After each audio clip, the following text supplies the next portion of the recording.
Hey everyone, this is Neha and welcome back to my channel. कैसे हैं आप सब? आई होप आप बहुत बढ़िया होंगे। आज का हमारा सीडीपी का टॉपिक है चाइल्ड डेवलपमेंट एंड पेडागोजी का इवान पावलोव की क्लासिकल कंडीशनिंग का एक्सपेरिमेंट। पिछले वीडियो में हमने क्लासिकल कंडीशनिंग क्या होती है उसके बारे में डिटेल एक वीडियो बनाया था। आप पिछले क्लास को आप बढ़िया से पढ़ना, उसके बाद ये वाला जो क्लास है आपको ईजिली समझ में आ जाएगा। ठीक है ना? तो पहला टॉपिक है हमारा क्लासिकल कंडीशनिंग का एक्सपेरिमेंट एक्चुअली था क्या।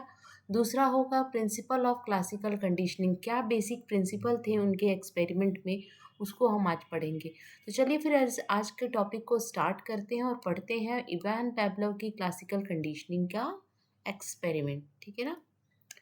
इवान पावलोव जो थे वो एक्चुअली वो साइकोलॉजिस्ट नहीं थे, वो एक साइंटिस्ट थे जो कि ह्यूमन डाइजेशन के ऊपर वर्क कर रहे थे कि ह्यूमन का डाइजेशन किस तरह होता है, और सलाइवा का जो सलाइवा होता है जिसमें सलाइवरी माइलेज एंजाइम निकलती है जो कि डाइजेशन में हेल्प करती है, उसका क्या रोल होता है, कितने देर में कितना सलाइवा हम कलेक्ट करते हैं। इन सब चीज़ों के ऊपर बेस्ड थी इनकी थ्योरी। ठीक है ना? तो यहाँ पे हमने इवान पावलो की क्लासिकल कंडीशनिंग के बारे में थोड़ा सा हम पढ़ते हैं। रूसी शारीरिक शास्त्री आईवी पावलोव यानी इवान पावलोव ने 1904 ईस्वी में अनुकूलित अनुक्रिया सिद्धांत यानी क्लासिकल कंडीशनिंग थ्योरी दिया था। अनुकूलित अनुक्रिया का अर्थ है अस्वाभाविक उत्तेजना के प्रति स्वाभाविक क्रिया का उत्पन्न होना। वास्तव में अनुबंधन का सिद्धांत शारीरिक विज्ञान का सिद्धांत है तथा इस अनुबंधन क्रिया में उद्दीपन और प्रतिक्रिया, उद्दीपन यहाँ पर है यानी स्टिमुलस, एंड प्रतिक्रिया यानी रिस्पॉन्स में संबंध द्वारा सीखने पर बल दिया जाता है। पावलोव द्वारा दिए गए सिद्धांत को हम एक उदाहरण के माध्यम से समझने का प्रयास करेंगे। ठीक है ना? देखिए क्या है ना कि इवान पावलोव के बारे में मैंने बताया ना कि वो एक साइकोलॉजिस्ट नहीं थे, वो साइंटिस्ट थे। उन्होंने बहुत पहले, जब बिहेवियरिज्म की जो फील्ड है वो अभी डेवलप भी नहीं हुई थी, उसके पहले ही इन्होंने एक एज अ साइंटिस्ट वर्क किया था, और इनका वर्क इतना फेमस हो गया था कि 1904 में इनको नोबेल पुरस्कार दिया गया था। ठीक है ना? तो इन्हीं के सिद्धांत को उठाकर जेवी वॉटसन ने एक नए तरह की फील्ड को डेवलप किया जिसको हम क्या बोलते हैं? बिहेवियरिज्म। क्या बोलते हैं? बिहेवियरिज्म। और इन्हीं के थ्योरी से उन्होंने एक नए तरह की फील्ड को डेवलप किया। तो इसमें इन्होंने जो पावलोव की क्लासिकल कंडीशनिंग थी वो बेस्ड थी स्टिमुलस रिस्पॉन्स पर। स्टिमुलस क्या होता है? स्टिमुलस का मतलब यहाँ पे हमने बताया ना, उद्दीपन। उद्दीपन ऐसा चीज़ जो आपको बाधित करे, आपको फोर्स डाले कोई भी काम करने के लिए, कोई भी प्रतिक्रिया यानी रिस्पॉन्स करने के लिए। स्टिमुलस यानी उद्दीपन और रिस्पॉन्स यानी प्रतिक्रिया। तो कोई भी ऐसी चीज़ जो आपको फोर्स करे, आपके ऊपर ट्रिगर करे कि आप कोई काम कर जाओ। ठीक है ना? तो उनकी थ्योरी किस पर बेस्ड थी? एसआर बॉन्ड पर। एसआर बॉन्ड यानी एस फॉर स्टिमुलस यानी उद्दीपन, और एस आर फॉर रिस्पॉन्स यानी प्रतिक्रिया। ठीक है ना? तो हम कैसे समझते हैं कि इस थ्योरी को, एक जनरल एग्जाम्पल के थ्रू हम इस थ्योरी को समझेंगे। ठीक है ना? यहाँ पर एक बालक के बारे में बताया गया है कि एक बालक अपना बस्ता लिए बाजार के रास्ते से विद्यालय जा रहा है। रास्ते में हलवाई की दुकान पड़ती है। दुकान पर सजी हुई रंग बिरंगी मिठाइयों को देखकर बच्चे के मुंह से लार टपकने लगती है। धीरे धीरे यह एक स्वाभाविक क्रिया बन जाती है। वहीं वह बालक जब घर में या विद्यालय के आसपास किसी हलवाई मिठाई वाले की आवाज मात्र से ही उसके मन में मिठाई खाने की लालसा उत्पन्न हो जाती है। अतः जब अस्वाभाविक उत्तेजना के प्रति स्वाभाविक क्रिया होती है तो यह अनुकूलित अनुक्रिया सिद्धांत कहलाती है। सबसे पहले तो इवान पावलोव की जो क्लासिकल कंडीशनिंग थी इसको हम लोग अनुकूलित अनुकूलित अनुक्रिया सिद्धांत भी कहते हैं। दूसरा हम लोग शास्त्रीय अनुबंधन का सिद्धांत भी कहते हैं। इस एग्जाम्पल में ये बता रहा है कि एक बच्चा है जो कि हर रोज जाता है जब स्कूल, तो स्कूल जाते समय उसको रास्ते में मिठाई की दुकान दिखती है, और उस मिठाई की दुकान पे जो रंग बिरंगी मिठाइयाँ रहती हैं उससे क्या होता है, उसको देख के वो डेली जाता है, और उसको देख के उसको उसके इससे मुंह से लार आना शुरू हो जाता है, सलाइवा निकलना शुरू हो जाता है, ठीक है ना? उसको उसका मन क्या करने लगता है कि मैं वो जाऊं और मिठाई खा लूं। तो इस तरह वो देखते देखते उसके माइंड में एक वो जो मिठाई था, जो मिठाई की दुकान थी, जो मिठाई की दुकान पे जो मिठाई था वो क्या था उसके लिए स्टिमुलस का काम कर रहा था। स्टिमुलस यानी उद्दीपन का काम कर रहा था कि स्टिमुलस मैंने आपको बताया ना कि ऐसी चीज़ जो आपको बाधित करे कोई काम करने में। तो वो मिठाई उसके उस बच्चे के लिए क्या था, वो मिठाई का दुकान या वो मिठाई क्या था उस बच्चे के लिए उद्दीपन का काम कर रहा था, स्टिमुलस का काम कर रहा था।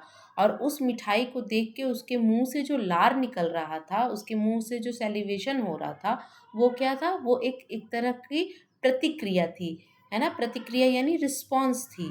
तो लार आना क्या हुआ, रिस्पॉन्स हुआ, और स्टिमुलस यहाँ पे क्या हुआ, मिठाई को देखना, है ना? यह मिठाई की स्मेल भी हो सकती है, मिठाई को देख कर। तो ये सब क्या हुआ, स्टिमुलस हुआ, और उसके कारण से आपके मुंह से लार निकलना, ये क्या हुआ, एक स्वाभाविक प्रतिक्रिया हुई। और स्वाभाविक प्रतिक्रिया यानी स्वाभाविक यानी जनरल रिस्पॉन्स होता है, ठीक है ना? तो इस तो फिर क्या होता है, ऐसे रोज उस बच्चे के साथ होता है। तो फिर क्या होता है, जब वो बच्चा किसी मिठाई वाले की ही आवाज़ सुन लेता है, या समोसे वाले की आवाज़ सुन लेता है, या पानी पूरी वाले की आवाज़ सुन लेता है कि पानी पूरी ले लो, पानी पूरी ले लो, अगर कोई आवाज़ भी आती है तो उसके मुंह से क्या आने लगता है, लार आने लगता है। क्यों क्यों होता है, क्योंकि वहाँ पे कंडीशनिंग हो गई रहती है। किसके बीच में कंडीशनिंग हो गई रहती है, यानी एक संबंध स्थापित हो जाता, कंडीशनिंग यानी एक संबंध स्थापित हो जाना। उसको क्या होता है, जब वो आवाज़ सुनता है ना तो उसको वही दुकान दिखना स्टार्ट हो जाता है कि अरे ये तो वही दुकान है पानी पूरी वाली, ये तो वही दुकान है मिठाई वाली। उसके साथ कनेक्शन उसका स्टार्ट हो जाता है, एक कंडीशनिंग हो जाती है, एक संबंध स्थापित हो जाता है, और बच्चे को मन में लग उसके मुंह से पानी आना शुरू हो जाता है। आपको अगर किसी को समोसा बहुत पसंद है तो समोसे की स्मेल से या समोसे को देख के ही लगता है ना कि आपके मुंह में पानी आना। तो ये सब क्या होता है, पानी आता है। अगर आपसे आपके कोई दो चार दोस्त आपसे बात करते हैं समोसा बहुत टेस्टी होता है, तो ये सब सुन के ही आपके जब, क्योंकि आप समोसे समोसे और आपके बीच में क्या हो गया है, एक कंडीशन स्थापित हो गया है, एक रिलेशन स्थापित ये डेवलप हो गया है। तो आपको समोसा बहुत पसंद है और आपको समोसा को देख के लार आता है। तो कुछ दिनों बाद अगर समोसे का आप नाम भी सुनोगे तो आपके मुंह से लार आना शुरू हो जाता है, ठीक है ना? तो इनकी थ्योरी इसी तरह की थी, ठीक है ना? इनकी एक्सपेरिमेंट किस पर थी, इन्होंने एक डॉग पर की थी। इनकी स्टिमुलस में दो चीज़ था, स्टिमुलस था यानी प्रोत्साहन, उद्दीपन एंड रिस्पॉन्स। उन्होंने एक इस तरह से एक डॉग लिया था, डॉग को क्या किया था, उनका एक्चुअल जो एक्सपेरिमेंट था वो डॉग के सलाइवा की ये पाइप कनेक्ट थी इसके डॉग से, और एक यहाँ बॉक्स में क्या हो रहा था, डॉग का सलाइवा कलेक्ट हो रहा था, और उसके थ्रू उन्होंने डाइजेशन के प्रोसेस के में कुछ थ्योरी डेवलप करी थी, ठीक है ना? अब यहाँ पर देखते हैं कि एक्सपेरिमेंट उन्होंने कैसे कैसे किया। Conditioning Pavlov dog experiment. सबसे पहले बिफोर कंडीशनिंग यानी कंडीशनिंग से पहले क्या हो रहा था, है ना? इनकी थ्योरी तीन तीन तीन बेसिक पार्ट है इनकी थ्योरी का, before conditioning, during conditioning and after conditioning. इस चीज़ को आप ध्यान में रखिएगा, अगर एग्जामिनेशन में क्वेश्चन आए कि before after and during conditioning किस साइंटिस्ट से या किस थ्योरी से रिलेटेड है, तो आप किससे बोलोगे, पावलव की क्लासिकल कंडीशनिंग से रिलेटेड है। सबसे पहले क्या होता था, डॉग को जब खाना दिया जाता था तो खाना देखकर क्या होता है, स्वाभाविक है कि अगर डॉग भूखा है और खाना देखेगा तो उसके मुंह से क्या आएगा, लार निकलेगा, है ना? सेलिवेशन होगा।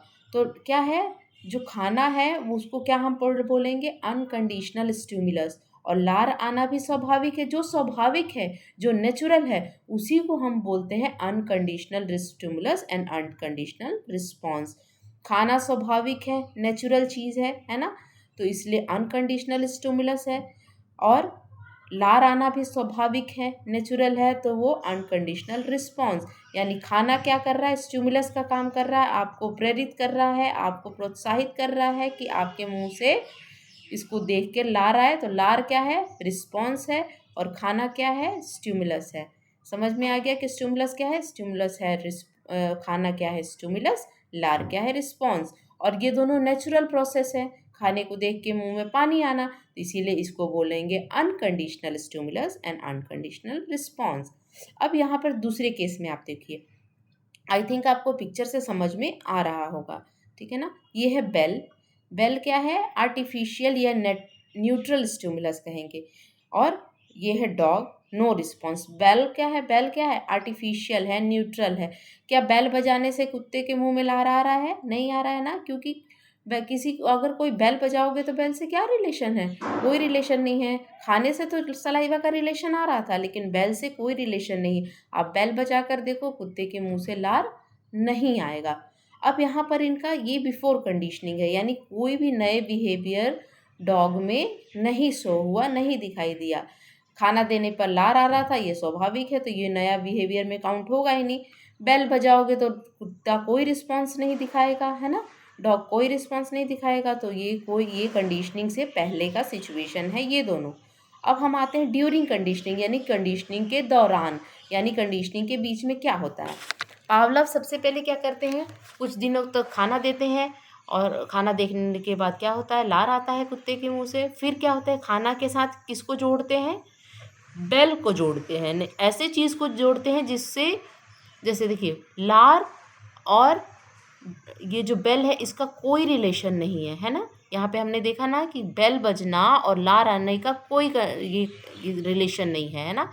तो तीसरे ड्यूरिंग कंडीशनिंग में वो क्या करते हैं कि खाने के साथ बेल को बजाते हैं, है नी, खाने के साथ बेल को जोड़ते हैं, और यहाँ पर अनकंडीशनल रिस्पॉन्स यानी नेचुरल रिस्पॉन्स आ जाता है, कुत्ते के मुंह से लार आता है।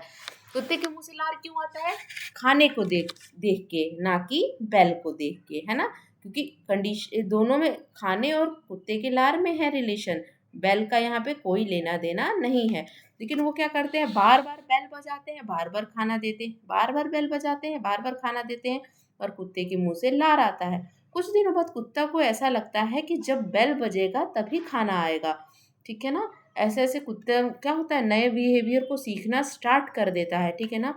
कुत्ता ये समझता है कि जब भी बेल बज रहा है तभी खाना आ रहा है, तो क्या होता है, कुत्ते के मुंह से लार आना शुरू हो जाता है।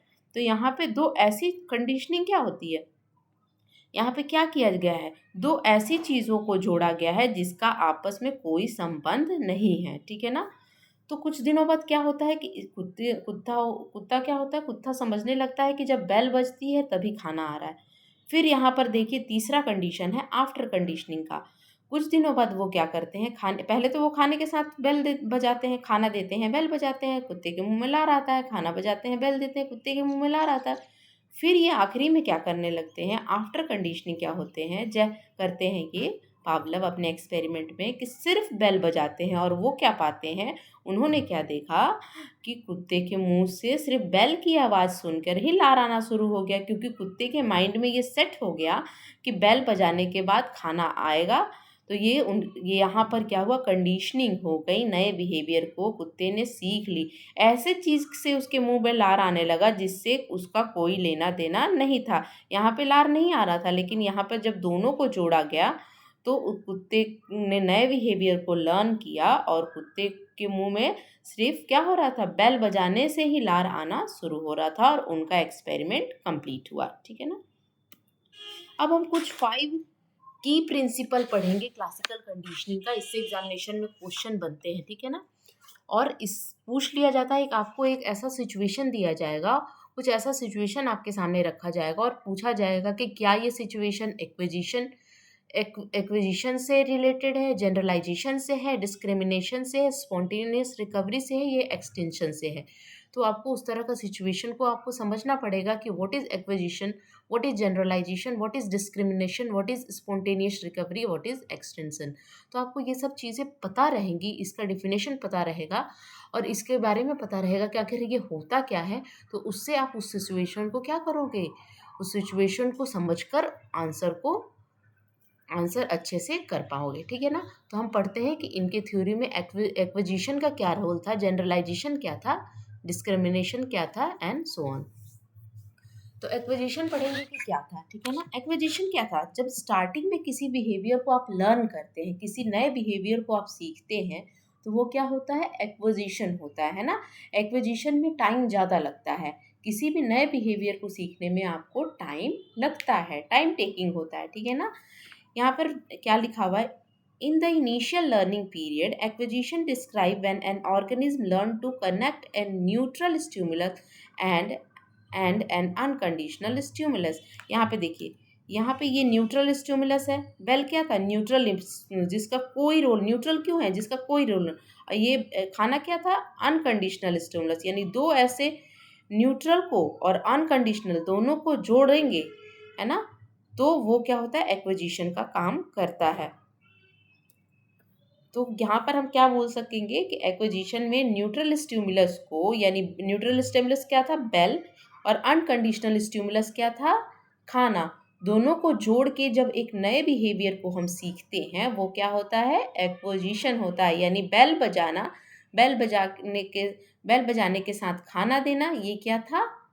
एक्विजिशन में इसको लाया जाता है, ठीक है ना। यानी न्यूट्रल स्टिमुलस यानी बेल बजना, घंटी बजना, अनकंडीशनल स्टिमुलस यानी खाना, और उससे क्या आ रहा था? अनकंडीशनल रिस्पॉन्स आ रहा था।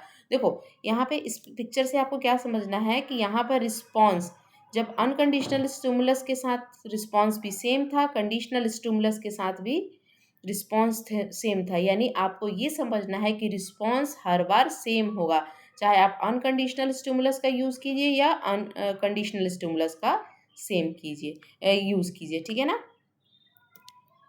तो ये था एक्विजिशन, यानी पहले जब हम बिहेवियर को लर्न करेंगे जिसमें ज़्यादा टाइम लगेगा, वो क्या होता है? एक्विजिशन। किसी बिहेवियर को लर्न करना, यानी कि बेल को खाने के साथ देना और बेल को खाने के साथ बजाना और एक रिस्पॉन्स आना, वो क्या था?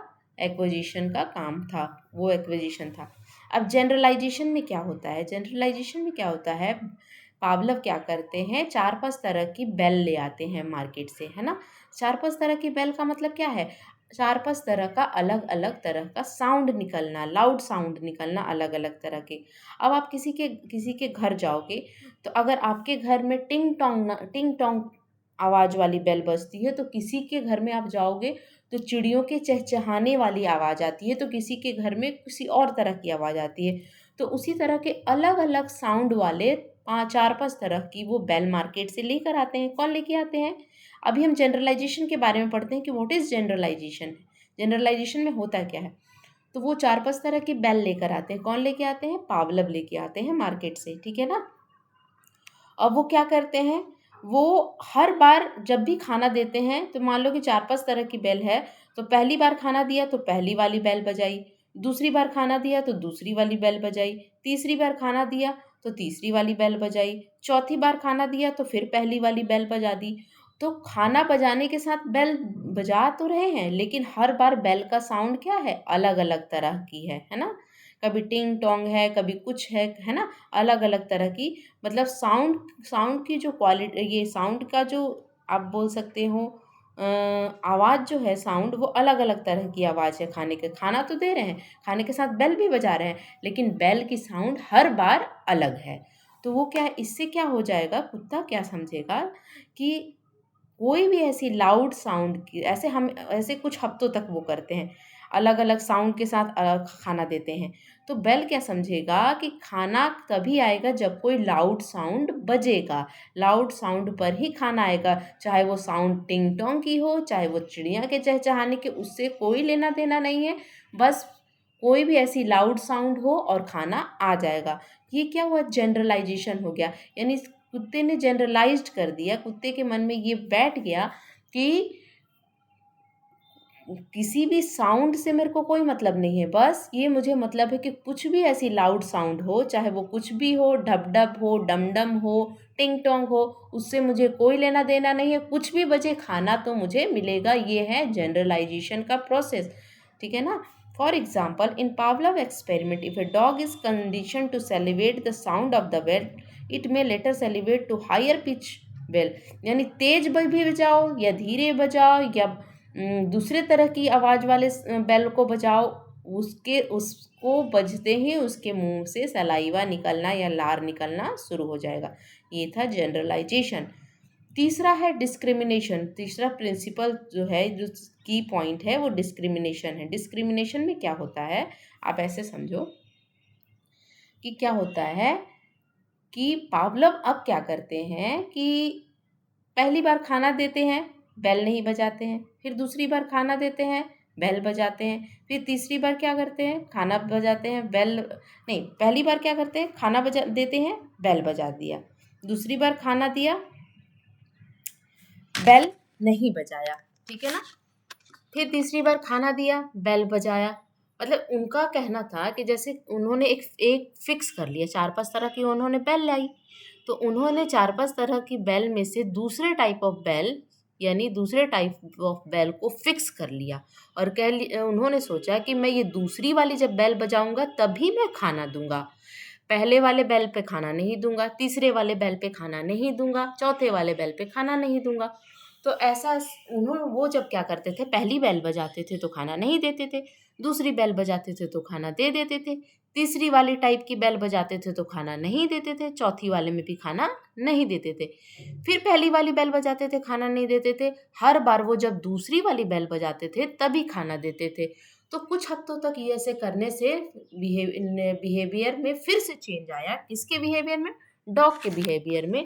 और वो धीरे धीरे समझने लगा कि देखो, पहले बेल का खाने से कोई लेना देना नहीं है, तीसरे बेल का भी खाने से कोई लेना देना नहीं है, क्योंकि जब तीसरी वाली बेल बजती है तो खाना तो आता ही नहीं है, पहली वाली भी बेल बजती है तो खाना नहीं आता है, चौथी वाली बेल बजती है तो खाना नहीं। खाना कब आता है, जब भी दूसरी वाली बेल बजाते हैं पावलव, तभी खाना आता है। तो कुछ हफ्तों तक ऐसे उन्होंने किया, तो डॉग ने एक अलग तरह का कि बिहेवियर को लर्न किया, सीखा कि नहीं, मैं उसको समझ में आने लगा कि पहली वाली बेल पर मुझे सलाइवा नहीं निकालना है, तीसरी वाली पर भी नहीं निकालना है, चौथी वाली पर भी नहीं निकालना, क्योंकि इन सब बेलों की आवाज़ से खाने का कोई रिलेशन नहीं है। खाने का रिलेशन तो बस दूसरी वाली बेल से है। तभी तो जब भी वो दूसरी वाली बेल बजाते थे उसके मुंह से सलाइवा निकलना शुरू हो जाता था। पहली वाली बेल से, तीसरी वाली से, चौथी वाली से कोई रिस्पॉन्स नहीं आता था, क्योंकि वो धीरे धीरे क्या हुआ, डिस्क्रिमिनेट करने लगा, समझने लगा। वो समझने लगा कि किस वाले बैल से खाना आएगा और किस वाले बैल से खाना नहीं आएगा। ये है डिस्क्रिमिनेशन का process. In classical conditioning, discrimination is the process through which individual learn to differentiate among the similar stimulus and response appropriately to each other. For example, eventually Pavlov's dog learned the difference between the sound of two bell and no longer salivation at the sound of non-food bell। यानी उस वाले bell की आवाज़ को उसने पहचानना शुरू कर दिया जिससे खाना मिल रहा था, और जिस वाले बेल से खाना आ रहा था उसको उसने उसके थ्रू उसके सलाइवा आने लगी, और जिस वाले बेल से खाना नहीं आ रहा था उसको भी उससे उसके मुंह से सलाइवा नहीं आती थी। चौथा है एक्सटेंशन, ठीक है ना। चौथा इन्होंने बताया एक्सटेंशन क्या होता है। In psychology, extension refer to the gradual weakening of the condition response by weakening the associate between the condition and unconditional response. For example, the bell repeatedly rang and no food was presented. Pavlov's dog gradually stopped salivation at the sound of bell. अब इसमें क्या होता है, extension का process यानी विलुप्त होना। Extension यानी विलुप्त होना। आपने जो सीखा उसको आप धीरे धीरे भूलना शुरू करोगे। एक्सटेंशन का मतलब यही होता है। अब इसमें क्या हो रहा था, जब बेल बजाते थे तो खाना नहीं देते थे, जब खाना देते थे तो बेल नहीं बजाते थे। यानी उन्होंने धीरे धीरे खाने और बेल का संबंध को हटाना शुरू कर दिया। पहले उन्होंने जोड़ा, अब उसको उन्होंने हटाना शुरू कर दिया। बेल बजाया, खाना दे दिया, खाना नहीं दिया, खाना दिया, बेल नहीं बजाया। इस तरह उन्होंने बहुत हफ्ते तक किया कि खाना दिया तो बेल नहीं बजाया, बेल बजाया तो खाना नहीं दिया। मतलब बेल और जो खाना का रिलेशन था उसको उन्होंने अलग करना, दूर करना शुरू कर दिया। तो इससे क्या हुआ, कुत्ते के मन में कन्फ्यूज़न स्टार्ट हो गया कि ये क्या हो रहा है। पहले तो बेल बजती थी तो खाना आता था, अब तो खाना आता है बेल नहीं बजती है, बेल बजती है तो खाना नहीं आता है। ये हो क्या है रहा है। तो धीरे धीरे वो क्या होने लगा, कुत्ता क्या होने लगा, उन सब चीज़ों को भूलना स्टार्ट कर गया, और वो समझ गया कि बेल और खाने का कोई रिलेशन अब नहीं है। क्योंकि जब हम बेल बजाते हैं तो खाना नहीं देते हैं, खाना देते हैं तो बेल नहीं बजाते हैं। तो यही बोल रहा है कि यहाँ पे एग्जाम्पल में कहते हैं, when the bell repeatedly rang and no food was presented, bell तो बज रही थी लेकिन खाना नहीं दिया जा रहा था, यानी वो धीरे धीरे उसका सेलिब्रेशन बेल बजने पर जो सेलिब्रेशन आ रहा था, जो लार टपक रहा था, वो बंद हो गया। ठीक है ना, ये था एक्सटिंक्शन का प्रोसेस। पांचवा प्रोसेस है स्पॉन्टेनियस रिकवरी। ये बहुत इंपॉर्टेंट है। स्पॉन्टेनियस रिकवरी आपके आपके डेली लाइफ में ये हुआ होगा और आपने खुद एक्सपीरियंस किया होगा। स्पॉन्टेनियस रिकवरी क्या होती है, ऐसा समझो, जब कोई चीज़ आप पहली बार सीखते हो यानी एक्विजिशन करते हो तो उसमें आपको ज़्यादा टाइम लगता है। ठीक है ना, सपोज करो आपने कोई ऐसी टॉपिक पढ़ी जो आपने स्कूल टाइम में पढ़ी और वो आप उसको उस टॉपिक को 10 सालों बाद फिर से पढ़ रहे हो, तो क्या होता है, समझो 10 साल बाद क्या होती है, जब आप पढ़ाई को कंटिन्यू, क्या लर्निंग क्या है, क्या है, एक प्रैक्टिस का बहुत बड़ा रोल होता है लर्निंग में। जब किसी चीज़ की आप प्रैक्टिस छोड़ देते हो तो आप उसको भूलना शुरू कर देते हो। तो क्या होता है कि जब आपका जॉब लग गया, 10 साल पहले आपने स्कूल में अपने कॉलेज में वो टॉपिक पढ़ी थी, कोई भी ऐसी टॉपिक हो सकती है।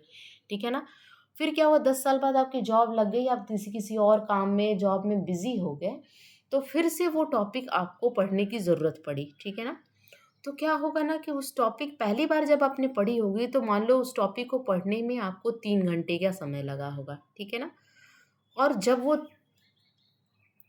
वो टॉपिक आप फिर से पढ़ोगे, मान लो न्यूटन का लॉ आपने पढ़ा, ठीक है ना, न्यूटन का थर्ड लॉ आपने पढ़ा स्कूल टाइम में, तो उस जब आपने फर्स्ट टाइम न्यूटन का लॉ पढ़ा होगा, जब एक्विजिशन हुआ होगा, तो आपको 3 घंटे लगे होंगे न्यूटन का थर्ड लॉ पढ़ने में। ठीक है ना, तो आपने फिर से जब आपके जॉब में उस थर्ड लॉ का एप्लीकेशन पढ़ना है, आप वो थर्ड लॉ आपके जॉब से रिलेट कर रहा है और आपको फिर से उस थर्ड लॉ को पढ़ना होगा, तो जब आप सेकंड टाइम पढ़ोगे ना, तो फिर क्या होगा, उस चीज़ को आपको 1.5 घंटे में ही या 1 घंटे में ही उस टॉपिक को आप क्लियर कर लोगे।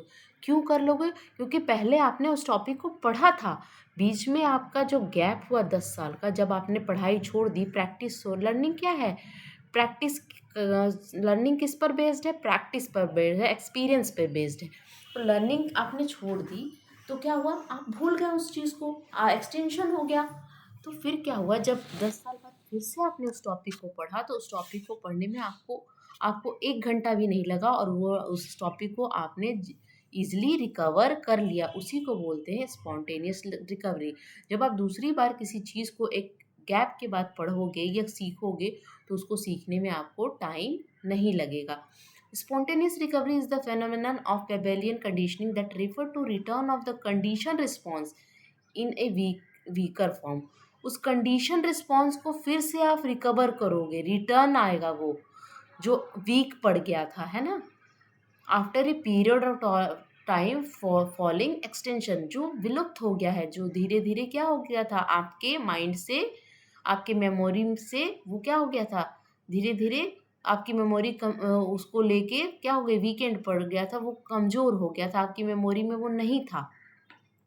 तो फिर वो जब दोबारा उस टॉपिक को पढ़ोगे, तो वो क्या होगा, ईज़िली उसको आप पढ़ लोगे। आपको जो 3 घंटे का टॉपिक था, वो आप 1 घंटे में ही उसको सॉल्व कर लोगे। क्यों करोगे? क्योंकि आपने पहले उसको पढ़ा था, बीच में आप भूल गए थे, फिर से आप पढ़ोगे तो क्या होगा, स्पॉन्टेनियस रिकवरी यानी क्विक रिकवरी। स्पॉन्टेनियस रिकवरी मतलब आप क्या समझ सकते हैं, क्विक रिकवरी यानी जल्दी उस चीज़ को सीख लोगे। For example, when Pavlov waited a few day after the Pavlov waited a few days after experiencing the conditioned response and then rang the bell once the dog salivated again।